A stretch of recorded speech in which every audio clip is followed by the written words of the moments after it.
এই যে ডিমটা ভেঙে ফেলি। এই কেউ পেঁয়াজ মরিচ নিয়ে আসেন তো, ডিমটা ভেজে ফেলি। ও সরি সরি সরি, দর্শক বিভ্রান্ত হবেন না, আজকে আমি ডিম ভাজবো না, আমি আজকে ফিড বানাবো, কারণ এই ডিম দিয়েই তৈরি হবে ফিড।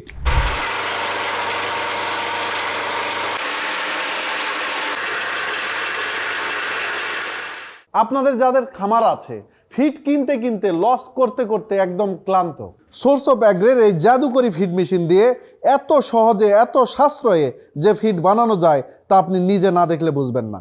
বাজারের ফিড কেনার সময় আপনি ভাবছেন এত দাম, হ্যাঁ দাম তো হবেই, কারণ আপনি তো খাবারের মালিক নন, ফিডের মালিক নন, আপনি হচ্ছেন ক্রেতা, লাভ তো করবেই। তাহলে আর দেরি কেন? আপনার কষ্ট সলভ করতে সোর্স অফ অ্যাগ্রো নিয়ে এসেছে ফিড তৈরির মেশিন। এটা দিয়ে আপনি যেমন খরচ কমাতে পারেন, ঠিক তেমনি আপনার যে সংসার পরিবার সেখানে হাসি ফোটাতে পারেন। অর্ডার করার জন্য স্ক্রিনে দেখানো নাম্বারে ফোন দিয়ে বিস্তারিত জেনে অর্ডার করতে পারেন, অথবা চলে আসতে পারেন আমাদের অফিসে, এখানে এসে দেখে শুনে ক্রয় করতে পারেন। আমাদের অফিস শোরুম বগুড়া সদর, ক্যালিতলা বাজার হতে 50 মিটার উত্তরে সোর্স অফ অ্যাগ্রো।